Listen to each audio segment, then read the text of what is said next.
wabarakatuh. Alhamdulillahilladzi arsala rasulahu bil huda wa dinil haq liyudhhirahu 'ala ad-dini kullih walau karihal kafirun walau karihal musyrikun walau karihal munafiqun. Asyhadu an la ilaha illallah wa asyhadu anna Muhammadar Rasulullah. Allahumma fassalli wa sallim ala sayyidina Muhammadin wa ala alihi wa ashabihi ajma'in. Hadirin pemirsa sahabat Arsa yang dimuliakan oleh Allah Subhanahu wa taala. Puji syukur kepada Allah karena sampai hari ini kita masih diberikan nikmat sehat wal afiat, nikmat iman dan Islam, sehingga kita masih dapat menjalankan ibadah kepada Allah Subhanahu wa taala. Salawat dan salam adalah kita limpahkan kehariban junjungan kita Nabi besar Muhammad sallallahu alaihi wasallam. Dalam kesempatan yang singkat ini saya akan menyampaikan sedekah sebelum wafat.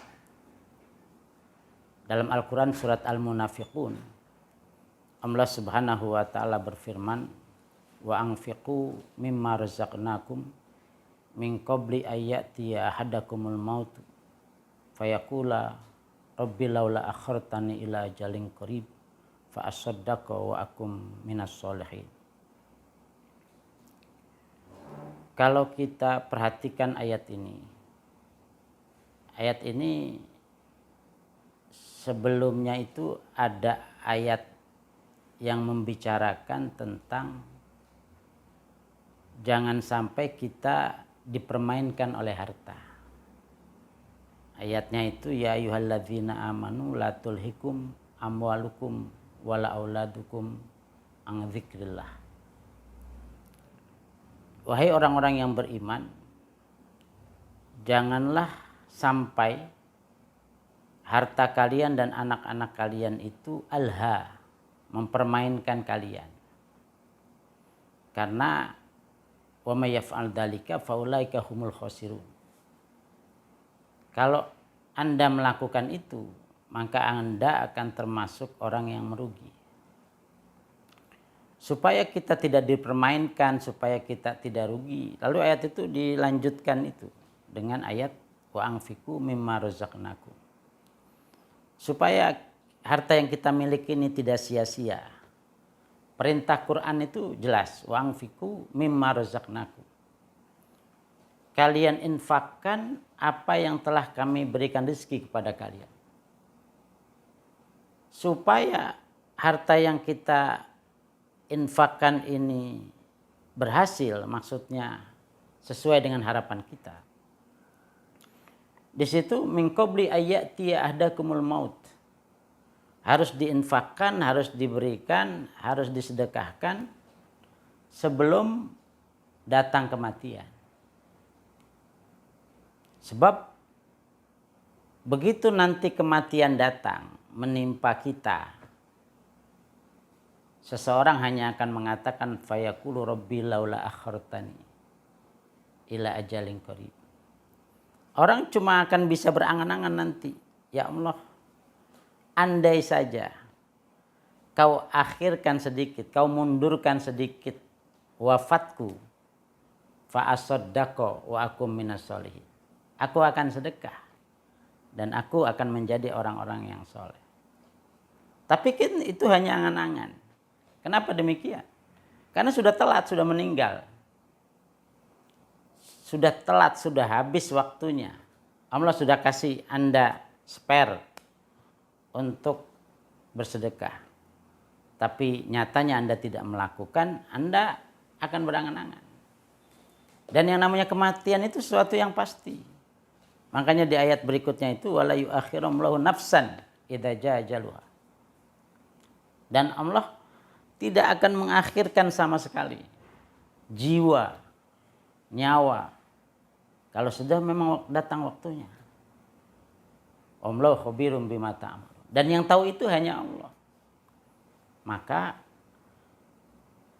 kita harus mengupayakan untuk memperbanyak sedekah kita itu sebelum ajal datang.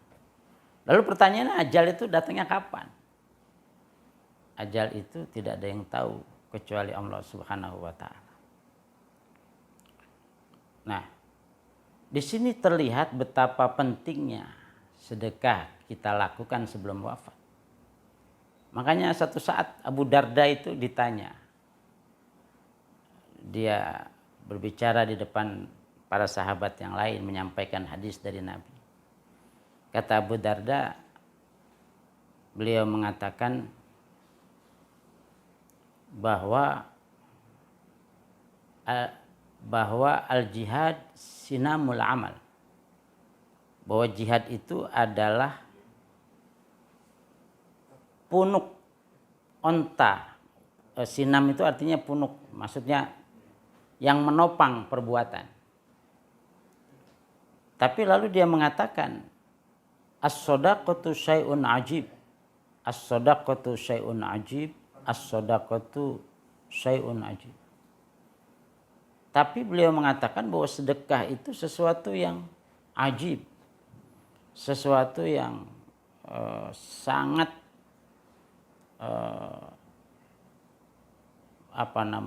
sesuatu yang sangat penting, sangat mengagumkan.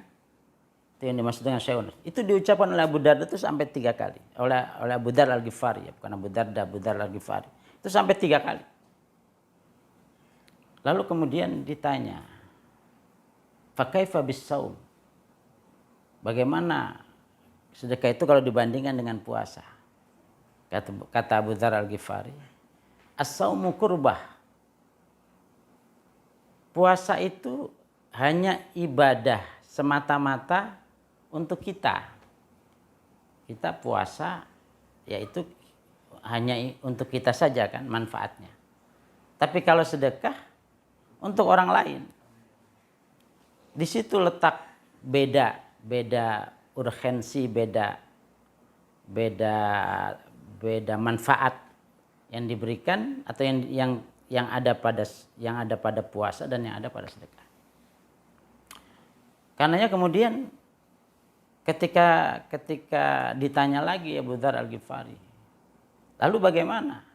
Kata Abu Dar, akfirha. Perbanyaklah sedekah itu.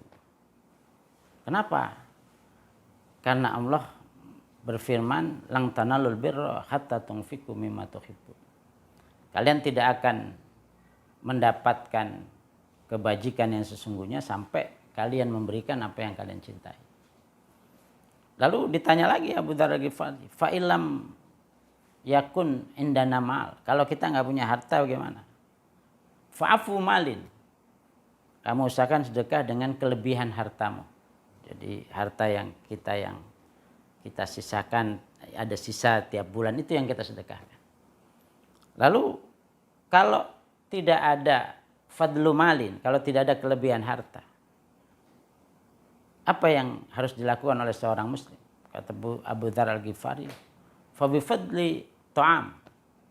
Fa'afu ta'am, kata beliau. Kelebihan makanan.